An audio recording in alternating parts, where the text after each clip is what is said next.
এই ঘরের আরেকটি বৈশিষ্ট্য হচ্ছে এই ঘরকে আল্লাহ রাব্বুল আলামিন তিনি হেফাজত করেছেন।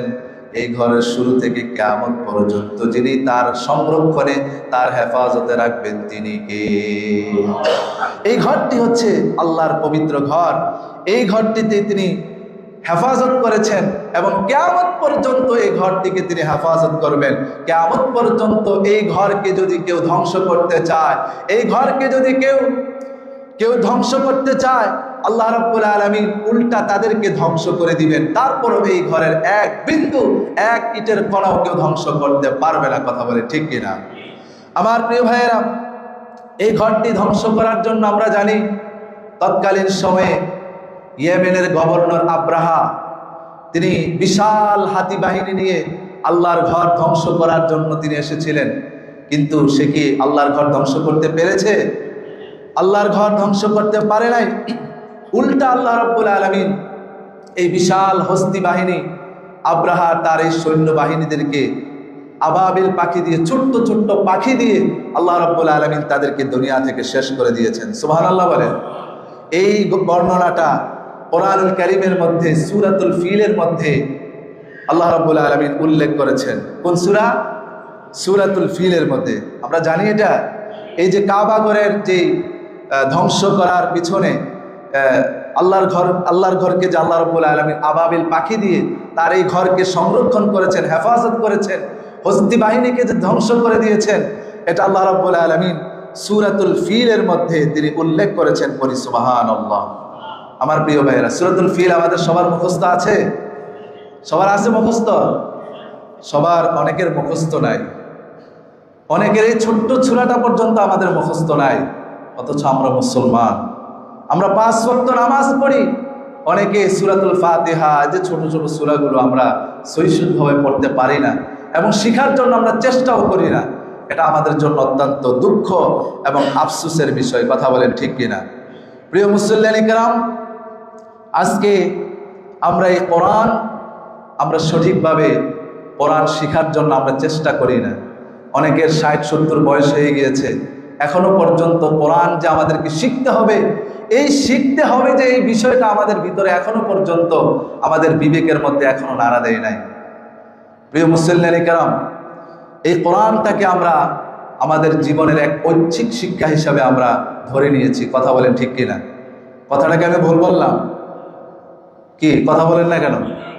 এই কোরআন আমরা দুনিয়াবি শিক্ষার জন্য আমরা যতটা না ব্যস্ত হয়ে পড়ে আছি, কিন্তু এই কোরআন শিখার জন্য আমরা তত ব্যস্ততা আমাদের ভিতরে অনেকের নাই। কথা বলেন ঠিক কিনা?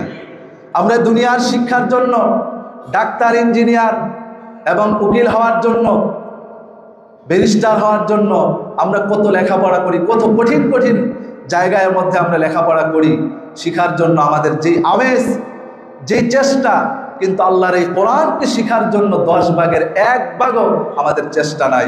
আমি মনে হয় ভুল বললাম কথাটা? কথা বলেন ঠিক কিনা? প্রিয় ভাইয়েরা, এটা আমাদের জন্য আফসোসের বিষয়। আজকে আমরা এই কোরআন শিক্ষাকে আমরা আমাদের জীবনের ঐচ্ছিক শিক্ষা হিসেবে আমরা গ্রহণ করেছি। প্রিয় মুসল্লিয়ান কিরাম, মুসলমানরা যেদিন থেকে এই ধর্মীয় শিক্ষাকে ঐচ্ছিক শিক্ষা হিসেবে গ্রহণ করে নিয়েছে, সেই দিন থেকে মুসলমানদের অধঃপতন শুরু হয়েছে। কথা বলেন ঠিক কিনা? প্রিয় মুসল্লিয়ান কিরাম, নতুবা একটা সময় জ্ঞান বিজ্ঞানের সব জায়গার মধ্যে মুসলমানদের দখলদারিত্ব ছিল কি ছিল না? জোরে বলেন, ছিল কি ছিল না? জ্ঞান বিজ্ঞান সভ্যতার এমন কোনো জায়গা ছিল না যেখানে মুসলমানদের বিচরণ ছিল না, যেখানে মুসলমানদের পদচারণা ছিল না।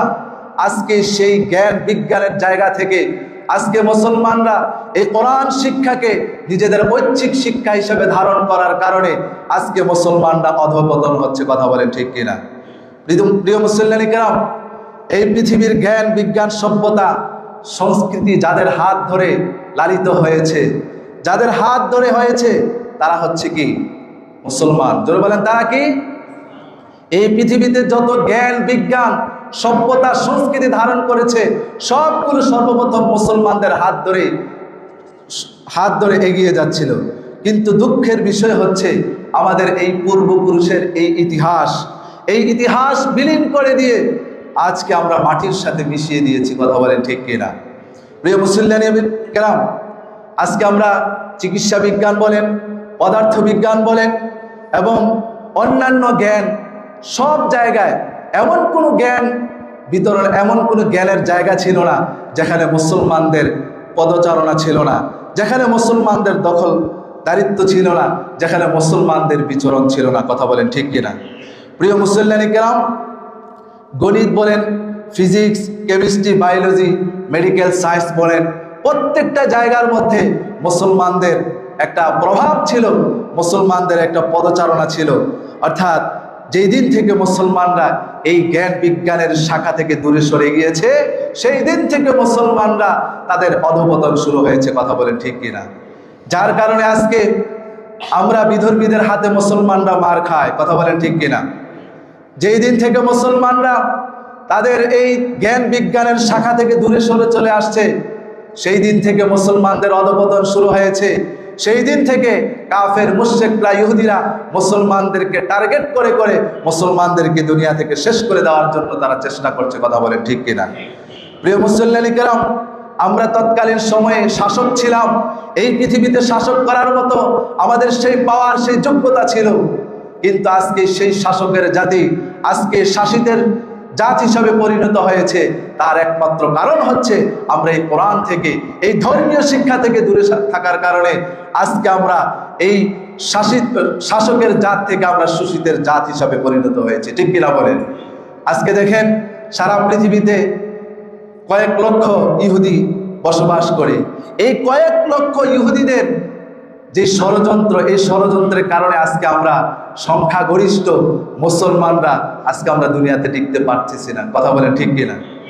কারণ তারা আজকে এই বিশ্বের মধ্যে এমন তথ্য প্রযুক্তিগুলো তারা তৈরি করেছে, এই কোরআন থেকে রিসার্চ করে করে তারা এমন এমন কিছু বিষয় তারা তৈরি করেছে যা মুসলমানরা তৈরি করতে পারে নাই। কথা বলেন ঠিক কিনা? প্রিয় মুসল্লিয়ান কেরাম, এই যে আমরা এই পৃথিবীতে যত টেকনোলজি, তথ্য প্রযুক্তি বলেন, এই সবগুলোর থিওরি আল্লাহর কোরআনের মধ্যে আছে না নাই? জোরে বলেন, আছে না নাই? সব থিওরি আল্লাহ রাব্বুল আলামিন এই কোরআনের মধ্যে তিনি দিয়েছেন। কিন্তু এই থিওরিগুলো দিলে কি হবে? আমরা মুসলমানরা আমাদের এই জ্ঞানকে সঠিকভাবে এই থিওরিগুলি কোরআন থেকে নিতে পারি নাই, যার কারণে আজকে মুসলমানরা পিছিয়ে আছি।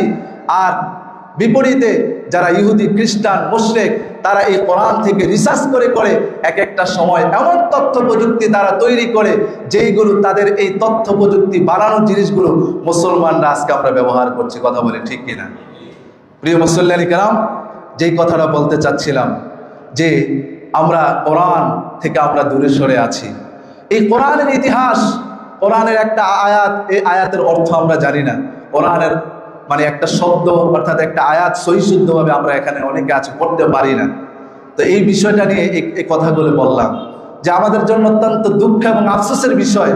এই কোরআন যিনি আমাদেরকে শিক্ষা করার জন্য ফরজ করেছেন, তিনি কে? এই কোরআন কি কোনো ঐচ্ছিক কোনো বাণী? এই কোরআন আপনি